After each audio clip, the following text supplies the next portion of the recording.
کار دەکەین بۆ باشترکردنی ڕێگەوبانی هەرێمی کوردستان و سیستەمی هاتوچووی هەرێم و هەوڵ دەدەین و بەرهێنانی بیانی و کەرتی تایبەت بۆ ئەم بوارە ڕابکێشین و ڕێگەوبانی هەرێم ساڵانێکە هۆکاری زیانی گیانی و مالی هاوڵاتیانمانە لە ستانداردە باوەکان نزیک بکەینەوە. ڕێگاوبان ئەو کەرتەی کە لە ماوەی 4 ساڵی ڕابردوودا حکومات زۆرترین بودجەی بۆ تەرخان کردووە. پرۆژە استراتیژیەکانی ڕێگاوبان لە هەرێمی کوردستاندا بەردەوامن. چەند پرۆژەیەکی استراتیژی هەیە کە بەشێکی زۆریان تەواو بووە و بەشێکی تریشیان تا ئەم کاتە کاریان لەسەر دەکرێت. لەوانە جوتسایدی نێوان هەولێر گۆپاڵ، جوتسایدی ڕۆڤیا گۆپاڵ، جوتسایدی چوارقورنا دووکان، جوتسایدی کفری و کەلار، جوتسایدی کەلار دەربەنیخان لە هەمان کاتیژە پردی ڕانیە. ئەمە ئەم پرۆژە استراتیژیانە بووە کە حکومات بودجەیەکی باشی بۆ تەرخان کردوون. لە ماوەی 4 ساڵی ڕابردوودا 440 پرۆژەی ڕێگاوبان لە پارێزگا، ناحیە، قەزا، گوندەکان جێبەجێ کراون و بەشێکیشیان تا ئێستا کاری لەسەر دەکرێت. لە ماوەی ئەم 4 ساڵەدا کۆمەڵێ گۆڕانکاری کراوە. لەوانە ڕیسایکلین، دروستکردنی کارگەی قیر، گرنگیدان بە تاقیگە و بەرزکردنەوەی کوالێتیە. دەمەوێت لەم بەرنامەیەدا مەیدانیان لە کۆمەڵێ پرۆژەی استراتیژی ڕێگاوبان بکۆڵینەوە و بە دوواداچوونی بۆ بکەین.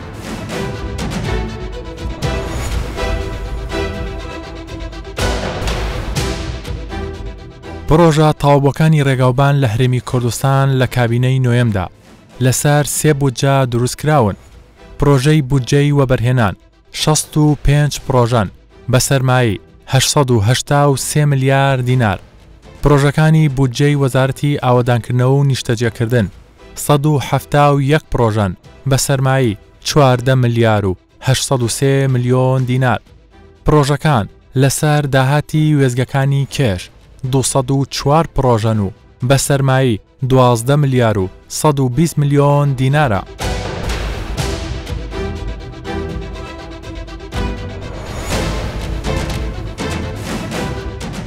پلانی وەزارەتی ئاوەدانکردنەوە بە تایبەتی بۆ ڕێگاوبان چۆنە، بە چ پلانە کارتان کردووە؟ ئێمە تۆڕێکی بەستنەوەی گشتی هەموو پارێزیاکانمان هەیە بەیەکەوە، ئەمە چۆن کاری لەسەر کراوە؟ وەزارەتی ئاوەدانکردن و نیشتەجێکردن لە ساڵی 2012 لەلایەن کۆمپانیایەکی پرۆفێشنەڵی نێودەوڵەتی و ماستەرپلانی ڕێگاوبانی دانا. ئەو ماستەرپلانە یەکەم ئامانجی بە دووسایدکردنی ڕێگا سەرەکیەکان بوو. لە نێوان شارە گەورەکانە ئەنی بڵێن پایتەختی هەرێمی کوردستان بە شارەکانی هەرێمی کوردستان و ئەوانیش بە ناوچە سنووریەکانەوە. بەڵام بەداخۆ بۆی و بارودۆخەدارایی کە ڕوبەڕووی هەرێمی کوردستان بۆ لە ساڵی 2014ەوە ناتوان ڕاوکو پێویستە ئەو پلانە جێبەجێکرێت. ئێمە تەمۆحی گەورەمان ئەوەیە کە ڕێگە دووسایدەکان لە هەرێمی کوردستانە جێبەجێکن کە ئەتوانین ئێستا بڵین لە حدودی 155 بۆ 58 جێبەجێکراوە، بەڵام باقیاتەکەی تریمە و ئەوش کێشەی داراییە. بەڵام لەگەڵەوە پلانی کاملمان هەیە کە لە ڕووی تەسمیمەوە لە ڕووی ئامادەکاریەوە ئەو پارچانەی ماوەتەوە لە تۆڕی سەرەکی با بڵێن شریانی یان شادەمانی ڕێگاوبان لە هەرێمی کوردستانە جێبەجێکین. تەنانەت ئێمە بۆ ساڵی 2023 وەزارەتی پلاندانان ئاگاداری کردنەوە کە پلانێدانین 500 ملیار کاشمان لە بەردەسە ئەبێ. ئەگەر حکوومەتی ناوەندی عێراق بەپێی ئیتیفاقێک و بەپێی یاسای موازنە پارەی بناردایە لەوە 150 ملیاریمان بۆ پرۆژەی تازەدانە. پرۆژە تازەکانیش تەواوکاری ئەو بەشانەی تۆڕی سەرەکی دووسایت بوون کە ئێستا لەژێر ئەنجامدانانی. کاک ئاگری ئەگەر داتایەک لای بەڕێستان هەبێ مەسەلەن تێچووی کیلۆمەترە بە مەترە قیرکردن ڕێگاوبانەکان چۆنە لەسەر حکومەت لەسەر وەزارەتی ئاوەدانکردنەوە و نیشتەجێبوون؟ داتای بڵین خەرجی جێبەجێکردنی پرۆژە لە شوێنێک بۆ شوێنێک ئەگۆڕێ و بەپێی مواسەفاتەکەی ئەگۆڕێ، ئایا ڕێگای سەرەکی، ئایا ڕێگەی لاوەکی، ئایا ڕێگەی گوندە. بەڵام وەکو معدل مەتر مربعی قیتاوکردن لە بینی 10 بۆ 12 دۆلارایە. هەروەها بە دووسایدکردنی ڕێگاکانش دروستکردنی مەڵتیلین هایوەیە کە دوو لین ئەڕوا دوو لێنێتەوە بە هەموو مواسەفاتێکەوە کیلۆمەتری لە حدودی 2 ملیۆن دۆلاری پێویستە. لە ماوەی ئەم 4 ساڵە و تەمەنی کابینی نوێمان بۆ یەکەمین جارە مەسەلەن لەڕێی کارگەیەکی قیرەوە ریسایکلینمان هەیە. ئەو قیرە کە فرێ نادرێت جارێک تر ڕێگاوبانەکانی پێنەوەژەن دەکرێتەوە و دووبارە بەکاردێنێتەوە. ئەمە چۆن کارتان لەسەرم کارگەیە کرد؟ وڵا حەزەکەم ئەوەش بڵێم ینی بێ لە زیادە ڕەوی بۆ پەڕی سەربەرزی و ئەوە ڕابگەێنم کە موسەساتی ڕێگاوبان لە هەرێمی کوردستانە کە وەزارەتی ئاوادانکردنی شەجێکترین بە تایبەتی نوێنەرایەتی ئەکات لە بواری ڕێگاوبانە زۆر پێشکەوتوترە لە عێراقا هەر بە نمونە بێڵێ مواسەفاتی پیجی قیر کە ئێمە ئێستا لە هەرێمی کوردستانە جێبەجێکەین بۆ ڕێگاکانمان لە عێراقە جێبەجێ ناکرێت و ئێرانیش لەو ئاستایان نیە بەڕاستی ڕەنگە تورکیا هەروەها نظامی سوپەرپێف کە ئێمە ئێستا تاقیگەی بیناسازی هەولێر تاقیگەی بیناسازی دۆوەکو سلێمانی لە ئامادەباشێکی تەواوان کە تصمیمی خەبتاتی قیری بە ڕێگەی سوپەرپێ بکەن کە ئەمە بەرزترین مواسەفاتە لە عالەمە یعنی لەوانەشە چەند ساڵێکە پێشکەوتین تازەترین پێشکەوتنی تریشکە هێنرای هەرێمی کوردستانەوە مەسەلەی ڕسایکلینی قیرە کە ئێستا وەکو پایلەت پرۆژێکتێک یەکێک لە کارگەکانی ئەسفەلتی سەر بە وەزارەتی ئاوادانکردنەوە لە هەولێر ئەوە هەڵبژێراوەکو تاقیکردنەوە خۆشبەختانە سەرکەوتوو بوو ئێستا ئەتوانرێ ئەو قیرە کۆنەی کە هەیە بە ڕێژەی 125 بۆسی لەگەڵ موادی تازە تێکەڵ کرێتەوە و خەبتاتی قیری پێ و بەرهێم بێنێت تەمان لێرە ناوەستین ئەمە تعمیم ئەکرێ و گشتان نەکرێت لە سلێمانی لە دۆگ لە شوێنەکانی تری کوردستانیش وردە دەست بە جێبەجێکردنی بکەین.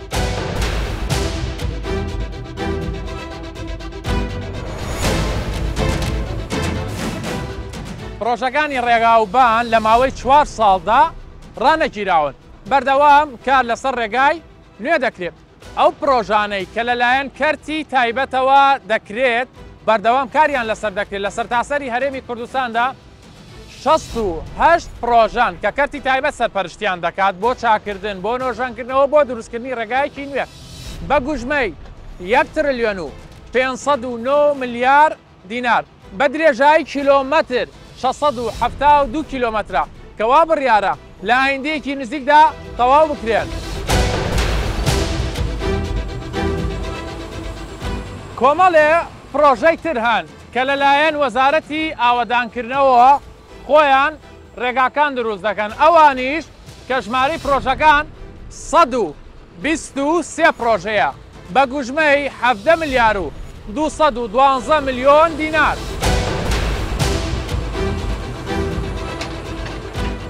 لەلایەکی دیکەشەوە لەسەر داهاتی سەداسی کێشی ڕێگاکان لە ناو سنووری پارێزگاکانی هەرێمی کوردستاندا 13 پرۆژەی تر هەن بە گوژمەی 1 ملیار و 884 ملیۆن دینار.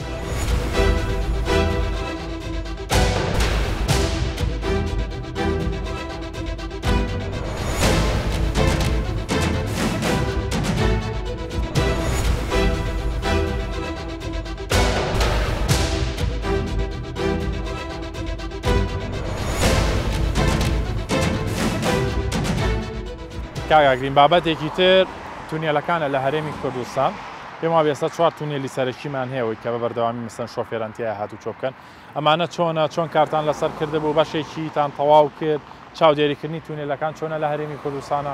بەڵێ تونێلی ژێکێکە لە خزمەت گوزارە سەرەکیەکانی بواری ڕێگاوبانی دەرەکی لە ڕاستیدا لە سەردەمی حکوومەتی هەرێمی کوردستانە 3 تونێل دروستکراوە تونێلی ئەزمەر تونێلی زاخۆ تونێلی پیرمام تونێلی دەربەنیخان وەختی خۆی لە ساڵی 50کانە دیارە دروستکراوە بەڵام ئەویش هەر لە ژێر چاودێری وەزارەتە نۆژەنمان کردوێتەوە بە شێوەیەک لە شێوەکان متابعەکەین جگەر لە تونێلی دەربەنیخان ئەو سێتر ستافی بەردەوامی بۆ تاعین کراوە یعنی 24 ساعت بە شەفتات خەڵک هەیە چاودێری تونێلەکانەکە بە تایبەتی تونێلی پیرمام و زاخۆ کە سیستەمی کامێرای تایە و سیستەمی ئاگرکوژێنەوەی تایە و بۆ هەر تەواریەک حازن و جێتوانەکانی کە زمانی ئەوە بکە نسبەیەکی کەم لە کاربۆن مۆنۆکساید لە ناو تونێلەکان نەهبێت تاکو زیان نەگەێنێ بە خەڵکە لە کاتی ترافیک جەمە و لە حاڵەتی دروستبوونی ڕووداوە ئەمە بە شێوەیەکی بەردەوام حکومەتی هەرێم پارەی تەرخان کردووە وەکو نیمچە دائیرەیەک هەیە سەرپەرشی هەرێکێ لەو تونێلە ناکە. پلانی تر نییە هەرێمی کوردستان بە شێوازێکی تر بپرسم پێویستی بە تونێلی تر نییە لە پلانی خۆتانە وەزارەتی ئاوادانکردنەوە نیشتەجێبوون؟ بە دڵنیاییەوە پلانی بەرفراوان هەبوو وەکو باسم کرد پێشووتریش لە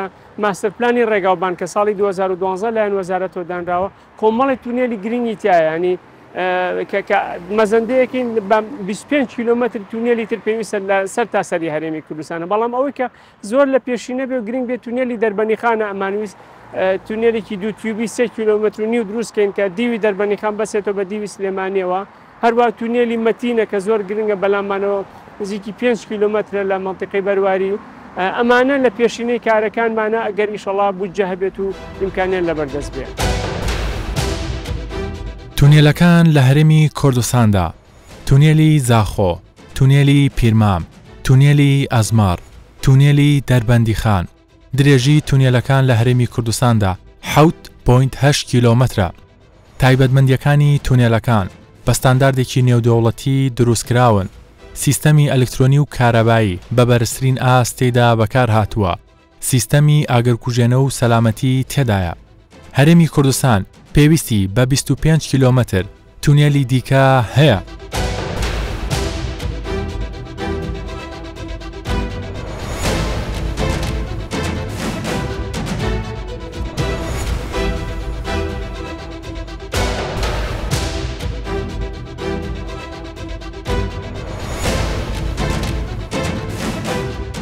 کەرتی پیشەسازی یەکێک بۆ لەو کەرتانی کە حکومەت زۆر گرنگی پێداوە، بە تایبەتی ئەو کارگانی کە توانراوە لە هەرێمی کوردستاندا کەرەستە سەرەتایەکانی بۆ دابین کردێ.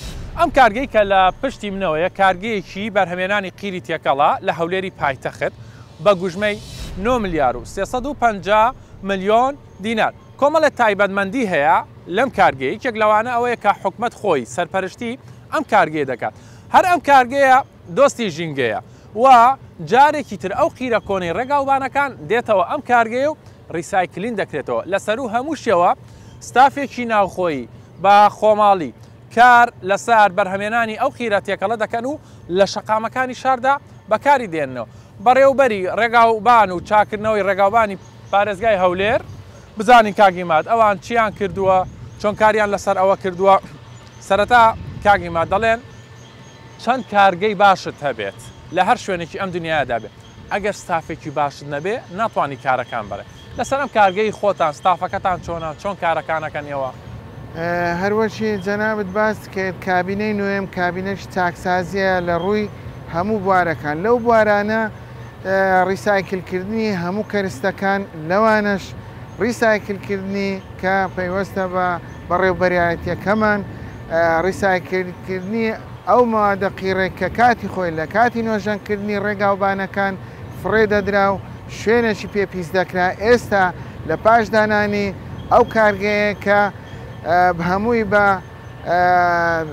فەرمانبەری حکومی بەڕێوە دەبدرێت لە تەکنیککارەکان و لە ئەندازیارەکان دووبارە بەو کەرستە کۆنە ڕێگاوبانەکانمان نۆژەن دەکرێتەوە. باشە. توانای بەرهەمێنانی ئەم کارگەیە چۆنە لە ڕۆژە بە کاتژمێرە؟ بە کاتژمێر ئەو کارگەیەکی زۆر زۆر باشە، تاقەی ئینتاجیشی زۆر باشە.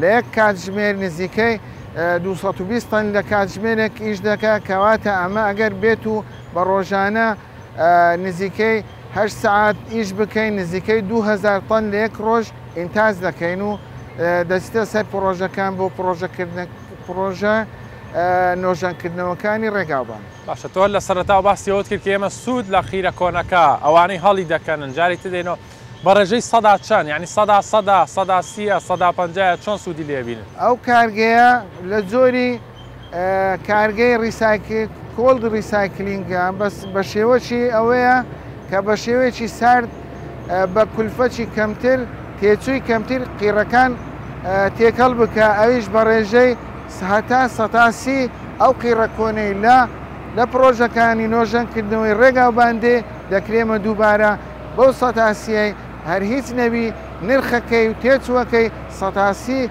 زیاتر دێتە خوارێ. 130 گازی پیس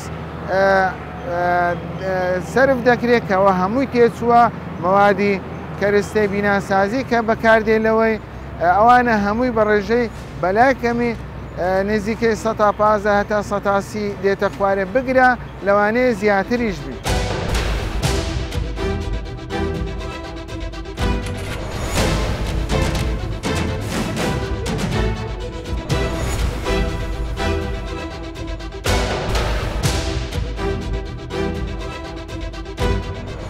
وێزگەی کێشی کەس نەزانێرە کاگاگرین دەمەوێت سەرەتا بزانم چەند وێزگەمان هەیە لە سەرتاسەری هەرێمی کوردستان و دەور و کاریگەری ئەم وێزگانە چییە؟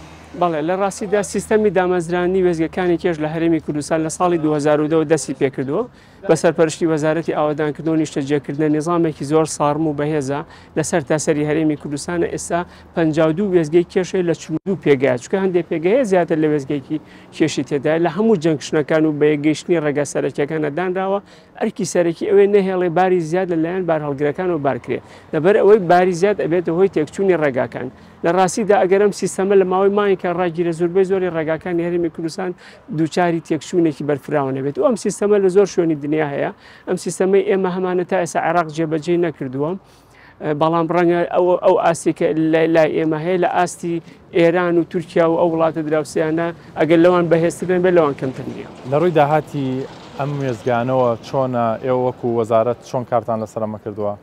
بەڵێ ئەم وێزگانە هەر لە سەرەتای دروستبوونی پێ یاسا حەقی بارکردن وەرئەگیرێت و ئەو پارەی کە وەرئەگیرێکە بە شێوەی داهاتە 150 ئەدرێتەوە بە وەزارەتی دارایی ئەبێ بە داهاتی گشتی 150شی لەلایەن وەزارەتی ئاوادانکردنەوە بەکارێنرێت کە 130 بۆ سیانەی ڕێگاوبانەکان بەکارێنرێت و 115 بۆ بەڕێوەبردننی سیستەمەکە و قەپانەکان خودی خۆیانە. باشە دەمێت هەر لەسەر بەڕێوەبردننی سیستەم شتەکە لەگەڵ بەڕێستانە چۆن چاودێریەکەن ئایا مێزگانە تەنها لە هەش کاژمێرابوونیان هەیە سێڤزی ئامێرەکان بە ئەوەی کە بەرەستان باسەکەن بە شێوازێکی سەردەمیانە و پێشکەوتوانە ئێستابوونی هێلارێمی کوردستاندا.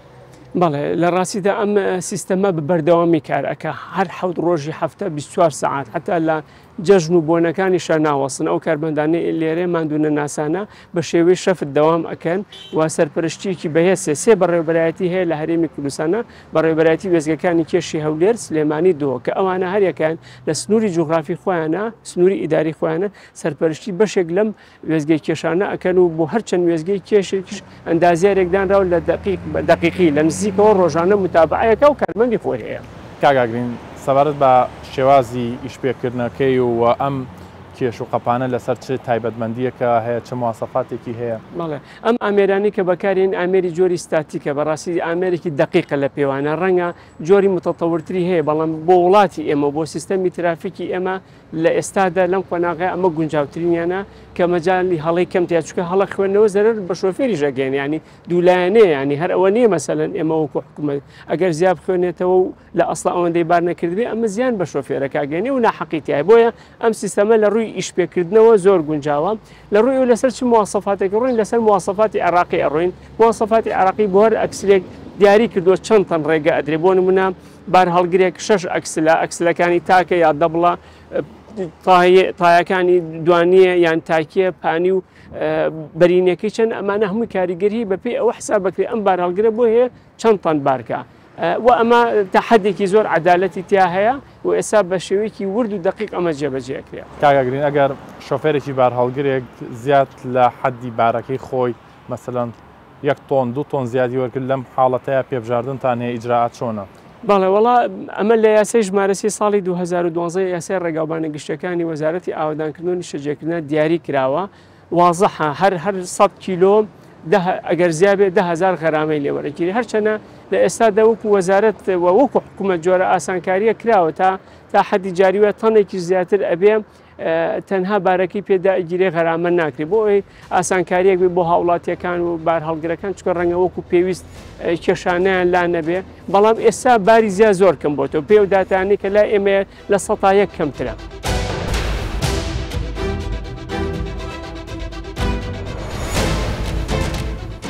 کاگاگرین مەسەلەن بە سیستەمکردنی دام و دەستگاکانی حکوومەت و لەسەر ئاستی وەزارەتەکان هەر وەزارەتێک بە پێی پلانی خۆی هەوڵیتاوە وەکو وەزارەتی ئاوادانکردنەوە لە ڕووی بە سیستەمکردنی مەسەلەن بۆ نمونە وێزگەیە بۆ نمونە تونێلە چۆن کارتان لەسەر ئەم بابەتە کردو ئەگەر ئەم وێزگەش بە نمونە بێن؟ بەڵێ لە ڕاستی دەوێزگەکانی کێش لەژێر ڕێنمایی ورد و دقیقی وەزارەتی ئاوادانکردنەوەن بەردەوام ساڵانە جاری وایە 3 مانگ جاری بەپی پێویست ڕێنمایی نوێیان بۆ دەرەکرێ و گشتانی پێکرێت پاشان لێرە سیستەمێکی ئەلکترۆنی ئەویش ڕێکوپێک هەیە کە تهدیدی ئەکە هەموو بار هەڵگرێکەیەتە سەری و بەسراوەتەوە بە کامێراشەوە و چەند قەپانێکی جاری وایە ینی هەر گروپە قەپانێک کە ئەندازیاک سەرپەرشتی ئەەکەم لە ڕێی کامێرەوە لە ڕێی مۆبایلەوە قەپانی کۆیە ئێستا لەم دقەیە هیچ بار هەڵگرێکی لەسەر نیە بۆیە ئەتوانرێت بۆ نمونەگەر ئێستا سعات 10 دقە ئەزانرێت لە هەر قەپانێکی هەرێمی کوردستانە سعات 10 دقە چ بار هەڵگرێکی لەسەر بووە بارەکەی چەند بووە و ڕسمیشەیە شکڵی مۆدیلی ڕەنگی ئەو بارەڵگرە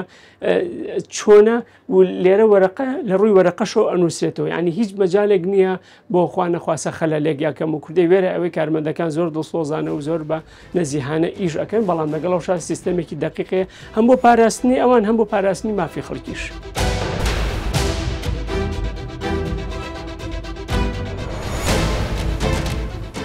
یەکێک لە تاقیکە گرنگەکانی بواری بیناسازیە پشکنینێکی ورد لێرە دەکرێت ئێرە پێی دەوترێت تاقیگەی دایک لە هەرێمی کوردستان کە لە هەولێری پایتەختە لێرە 70 جۆر کەرەستە 250 پشکنینی جۆرا و جۆر بە شێوازێکی سەردەمیانە و بە کوالێتێکی بەرز پشکنینی بۆ ئەنجام دەدرێت لە ماوەی 4 ساڵی ڕابردوودا تەنها لە ڕێگای ئەم تاقیگەیەوە 700,000 پشکنینی جۆرا و جۆر ئەنجام دراوە.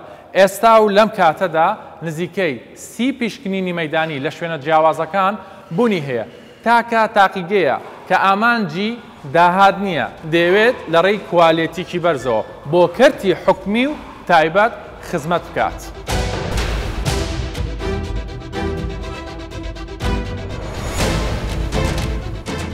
کاکسیروان سەبارەت بە تاقیگە و پشکنینەکان کامە ئێوە لایەنێکی حکومی ئێوە پشکنین بۆ چەند بابەت کەرەستە بیناسازیە ڕێگاوبانەکەن لەم بەشەی خۆتانەوە؟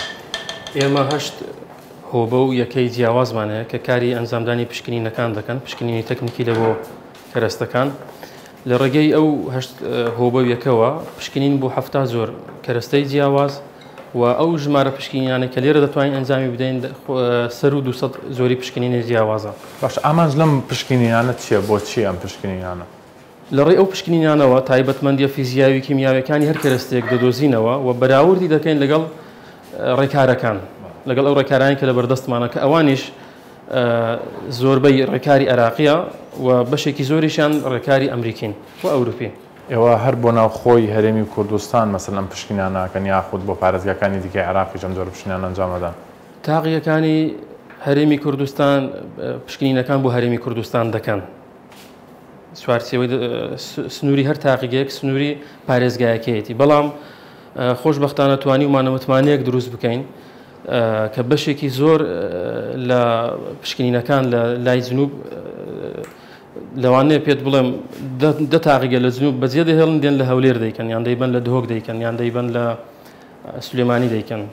دەبینی مەسەرەن یەکەکانی نیشتەجێبوون بە تایبەتی شوقەکان باڵەخانە بەرزەکان لە شارەکانی هەرێمی کوردستان نبینی ئەم ڕێنمایانەی وەزارەتی ئاودانکردنەوە و نیشتەجێبوون چۆنە و ئێوە لە تاقیگەکەی خۆتان دەبێت ئەوان چۆن ڕێنمایی مەسەن چۆن پشکنین بۆ ئامێرەکانی بکەن هەتا کۆتایی هەتا و کاتێک کە خێزانێک گەچێتە ناو ئەو یەکەی نیشتەجێبوونەوە. پێش دەستپێکی هەر پرۆژەیەک پێویست دەکات لە لای ئێمەوە خاکی ئەو پێگەی پرۆژەکە پشکنینی بۆ ئەنجام بدرێتن و ئەو کارە ئێستا زۆر بەچڕی ئەنجام دەدرێتن. هیچ پرۆژەیەک مامناوەند بچووکیان گەورە بەڕێ ناکرێت ئەگەر بێت و پشکنی شیکردنەوەی خاک لە لای ئێمە ئەنجام نەدرێتن. لە دوای ئەو پشکنینە کە گرنگترین پشکنینە و ئێمە زۆر بە وردی و بە دقەیەکی بەرزەوە ئەنجامی دەدەین پشکنینەکانی تر دێن پشکنینی شیشە کۆنکریتە کە با بڵێن وەکو سەلامەتی لە بۆ هاوڵاتیان پشکنینی خاک پشکنینی شیش و کۆنکریت لە باڵەخانەکاندا زۆر گرینگە پاشەوی ئەو شیشانێک کە لێدا بەکار هاتووە و دواتر کۆنکریت.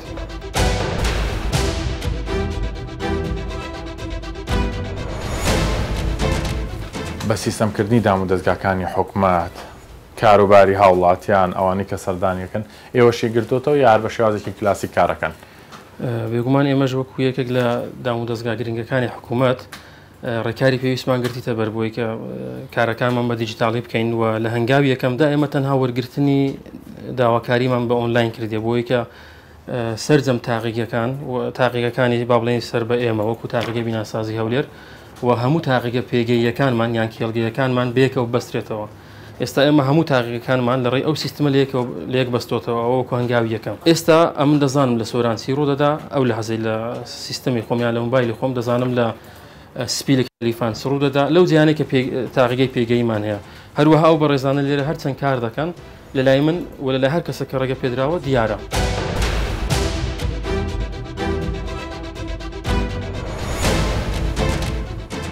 ئەو قیرە شلەی کێتە ئەم تاقیگەی لای ئێوە چ جۆرە پشکنیەکی بۆ دەکرێت؟